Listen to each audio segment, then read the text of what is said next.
Dunia sepak bola sudah lama terbiasa dengan siklus, kejayaan datang, lalu pergi, lalu datang lagi dalam wajah yang berbeda. Tapi ada momen-momen langka ketika sebuah generasi lahir bukan hanya di waktu yang tepat, tapi di tempat yang tepat, dengan sistem yang tepat dan pelatih yang tepat. Momen ketika semua variabel bertemu dalam satu titik yang sama. Spanyol 2026 adalah salah satu momen itu. Setelah memenangkan Euro 2024 di Jerman, La Roja datang ke Piala Dunia 2026 bukan sebagai tim yang membuktikan diri. Mereka datang sebagai tim yang mempertahankan takhta. Dan yang membuat mereka berbeda dari generasi-generasi sebelumnya bukan hanya kualitas individual pemainnya. Ketika tim lain mengandalkan pemain-pemain yang sedang dalam fase puncak atau bahkan mulai menurun, Spanyol datang dengan pemain-pemain yang baru saja memulai puncak mereka. Pemain-pemain yang usia terbaiknya bukan sekarang, tapi 3, 4, 5 tahun ke depan. Dan sekarang pun mereka sudah menjadi yang terbaik di Eropa. Dunia harus waspada, karena ini bukan sekadar tim yang bagus. Ini adalah tim yang baru saja mulai. Untuk memahami mengapa Spanyol versi 2026 ini begitu berbeda, kita harus melihat ke belakang sejenak. Generasi emas La Roja di awal era 2000-an sempat mendominasi dunia dengan gaya tiki-taka mereka yang legendaris. Namun, sejarah mengajarkan bahwa kejayaan tidak pernah abadi. Saat para bintang tersebut menua dan pergi, Spanyol langsung mengalami kejatuhan dramatis. Puncaknya terjadi saat mereka terlempar dari fase grup Piala Dunia 2014 sebagai juara bertahan. Bertahun-tahun setelah tragedi itu, Spanyol kehilangan arah, terus merombak filosofi tanpa pernah menemukan jawaban yang pasti. Hingga akhirnya, jawaban itu datang dari keberanian seorang Luis de la Fuente. Saat mengambil alih kemudi tim nasional, de la Fuente membawa satu prinsip yang sangat radikal. Pemain muda terbaik tidak perlu menunggu giliran untuk matang. Mereka harus diberi kepercayaan penuh. Sekarang juga, keberanian itu langsung dibayar tuntas lewat trofi Euro 2024. De la Fuente mengubah Spanyol dari tim yang membosankan menjadi sebuah mesin perang 4-3-3 yang sangat agresif dan vertikal. Mereka tidak lagi pasif memutar bola, melainkan memaksa lawan melakukan kesalahan lewat pressing tinggi yang konstan, pergerakan tanpa bola yang cair, serta transisi kilat yang mematikan. Letak kengerian sejati dari sistem ini adalah fleksibilitasnya. Taktik Spanyol tidak pernah bergantung pada satu pola tunggal. Mereka bisa menghancurkan Anda dari sayap kiri, menusuk dari sisi kanan, atau mengurung Anda lewat kombinasi lini tengah yang membuat barisan bek frustrasi. Dan untuk melihat bagaimana mesin perang ini bekerja, mari kita bedah kekuatan kokoh mereka, lini per lini. Unai Simon dan David Raya, kompetisi tembok terkuat di bawah mistar gawang. Spanyol berada di posisi yang sangat mewah. Unai Simon tetap menjadi pilihan utama de la Fuente sejak Euro 2024 karena ketenangannya memulai build up dari bawah. Namun, kehadiran David Raya yang tampil luar biasa bersama Arsenal membuat persaingan kiper nomor 1 menjadi sangat panas. Siapapun yang berdiri di sana. Lini pertahanan terakhir Spanyol berada di tangan yang sangat aman. Aymeric Laporte dan Eric Garcia, kombinasi kematangan taktis bergeser ke jantung pertahanan. Aymeric Laporte tetap menjadi komandan utama yang memberikan rasa aman lewat pengalaman dan kepemimpinannya di turnamen besar. Di sekitarnya, ada nama Eric Garcia yang kembali menemukan performa terbaiknya. Garcia memberikan De La Fuente opsi taktis yang cerdas karena kemampuannya dalam membaca arah serangan lawan serta mendistribusikan bola ke depan dengan sangat akurat. Pau Cubarsí, bek 19 tahun yang bermain seperti veteran 10 tahun jika harus memilih satu pemain yang paling mewakili DNA baru Spanyol. Namanya adalah Pau Cubarsí. Di usianya yang baru menyentuh 19 tahun, Cubarsí sudah bermain dengan ketenangan luar biasa, layaknya seorang bek veteran dengan pengalaman belasan tahun. Ia tidak pernah panik saat ditekan, dan akurasi umpan vertikalnya dari lini belakang adalah aset yang sangat mewah bagi skema permainan Spanyol. Marci Cucurella, energi tanpa henti di sisi kiri. Ia mungkin bukan tipe pemain yang sering masuk ke dalam video highlight di media sosial. Namun, Intensitas energinya selama 90 menit adalah mimpi buruk bagi penyerang sayap lawan. Cucurella adalah mesin yang tak pernah berhenti berlari, menutup ruang, dan memastikan lawan tidak punya waktu sekadar untuk bernapas. Dan musim panas ini, kariernya mengambil arah yang mengejutkan banyak orang. Cucurella resmi meninggalkan Chelsea dan menyeberang ke Real Madrid, klub yang sebelumnya ia sebut tidak akan pernah ia bela. Bahkan dengan nada bercanda yang penuh kepercayaan diri. Namun, sepak bola sering menulis cerita yang tidak terduga. Kini, ia mengenakan jersey putih Madrid dengan kontrak 6 tahun di tangannya, sebuah keputusan besar di tengah persiapannya menuju Piala Dunia 2026.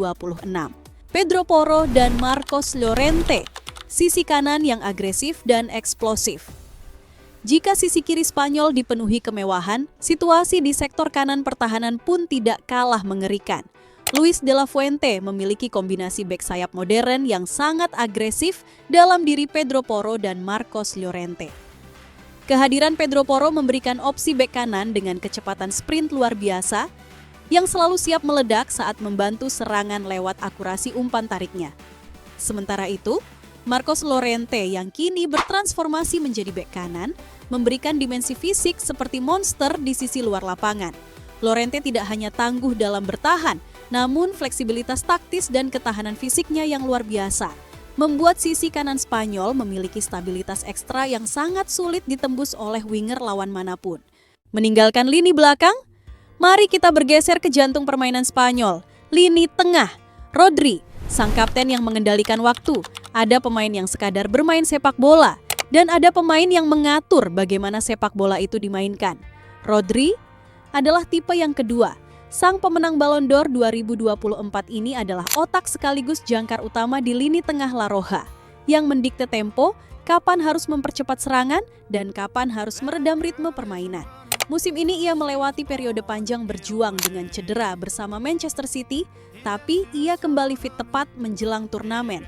Dan ketika Rodri berdiri di lapangan, Spanyol bertransformasi menjadi tim yang jauh lebih matang, tenang, dan sangat sulit ditembus. Spanyol tanpa Rodri terasa seperti orkestra tanpa konduktor, dan semua orang di skuad ini tahu betul itu. Pedri, penyihir kreatif di ruang sempit. Ketika Pedri pertama kali muncul di level senior, orang-orang langsung menyebutnya sebagai Iniesta baru. Namun sekarang, di usianya yang menginjak 23 tahun, ia telah menjadi dirinya sendiri. Dan versi dirinya saat ini sudah lebih dari cukup untuk disebut sebagai salah satu gelandang terbaik di dunia. Catatan statistik musim ini menjadi bukti nyata dari magisnya. 9 assist di La Liga, lebih dari 50 peluang berbahaya tercipta langsung dari kakinya, serta tambahan 1 trofi juara Liga bersama Barcelona. Bahkan saat dikepung oleh 2 atau 3 pemain lawan sekaligus, ia tetap mampu meloloskan diri lewat 1 sentuhan yang tak terduga di ruang sempit yang biasanya membuat gelandang lain panik. Pedri justru menjadi pemain yang paling tenang. Jika Rodri adalah sang konduktor utama, maka Pedri adalah biola pertama yang membuat setiap melodi serangan Spanyol terdengar jauh lebih indah. Fabian Ruiz, senjata rahasia di balik bayang-bayang. Di antara nama-nama besar di lini tengah Spanyol, Fabian Ruiz seringkali luput dari sorotan utama. Namun, kontribusinya sama sekali tidak bisa diremehkan. Musim ini bersama Paris Saint-Germain, ia menjadi komponen kunci dalam keberhasilan klubnya meraih treble Eropa, termasuk trofi Liga Champions. Prestasi luar biasa ini bahkan membawa namanya masuk ke dalam jajaran pemeringkatan Ballon d'Or musim ini. Sebuah pengakuan besar bagi seorang gelandang yang lebih banyak bekerja dalam senyap. Fabian adalah pemain dengan fleksibilitas taktis yang sangat tinggi.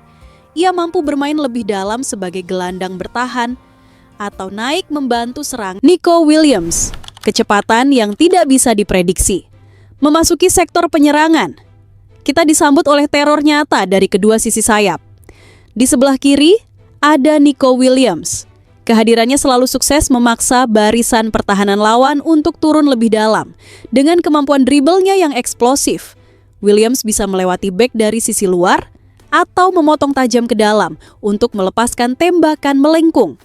Ia tidak punya satu cara bermain yang monoton, dan itulah yang membuatnya sangat berbahaya. Lamine Yamal, masa depan yang datang lebih cepat dari perkiraan. Dan di sayap kanan, ada fenomena terbesar abad ini, Lamine Yamal. Di usianya yang baru menginjak 18 tahun, Yamal telah mengacak-acak semua standar sepak bola modern. Catatan 16 gol dan 11 asisnya bersama Barcelona, keberhasilannya meraih gelar pemain terbaik Liga Domestik, hingga rekor sebagai pencetak hat-trick termuda abad ke-21, menjadi bukti bahwa ia bukan lagi sekadar talenta muda potensial. Ia adalah bintang utama yang siap menggendong lini serang Spanyol. Kenyataan yang paling menakutkan bagi dunia adalah ini baru awal dari karirnya, dan di Piala Dunia 2026 ia langsung membuktikannya. Setelah laga pembuka yang tertahan tanpa gol melawan Cape Verde, Yamal menjawab semua keraguan dengan caranya sendiri, mencetak gol pertamanya di turnamen ini saat Spanyol menggilas Arab Saudi 4 gol tanpa balas. Dan ini baru permulaan. Mikel Oyarzabal dan Ferran Torres, eksekutor di garis akhir. Oyarzabal adalah definisi nyata dari pemain pembeda di laga krusial. Striker yang selalu tahu cara menempatkan diri di posisi yang tepat untuk membunuh permainan. Seperti gol penentunya di final Euro 2024 lalu. Sementara di sisinya, Ferran Torres memberikan dimensi berbeda di lini depan Spanyol. Bersama Barcelona musim ini, ia kembali menemukan ketajamannya sebagai bagian dari skuad juara Liga Spanyol. Pemain yang bisa bermain sebagai penyerang sentral murni atau bergeser ke sayap, memberi De La Fuente fleksibilitas taktis tambahan di lini depan. Ferran bukan tipe striker yang menunggu bola datang kepadanya. Ia terus bergerak, mencari ruang, dan selalu siap menyelesaikan peluang yang tercipta dari kreativitas para gelandang di belakangnya. Dengan Oyarzabal yang mematikan di kotak penalti dan Ferran yang mampu bermain di berbagai posisi serang, De La Fuente memiliki opsi yang sulit dibaca lawan. Satu fakta terakhir sebelum video ini berakhir. Simulasi EA Sports memprediksi Spanyol akan menjuarai Piala Dunia 2026. Terdengar biasa? Ingat ini, mereka sukses menebak juara 4 kali beruntun, mulai dari Spanyol 2010 hingga Argentina 2022. Apakah sejarah akan berulang? Dua laga awal sudah memberi bukti. Setelah sempat ditahan imbang Tanjung Verde, La Roja mengamuk dengan melumat Arab Saudi 4 gol tanpa balas. Inilah Spanyol versi 2026. Mereka berbahaya bukan karena tidak bisa kalah, tapi karena mereka punya kedalaman skuad luar biasa untuk bangkit dan menghancurkan lawan berikutnya tanpa ampun. Mereka tidak sedang mengejar bayang-bayang generasi masa lalu.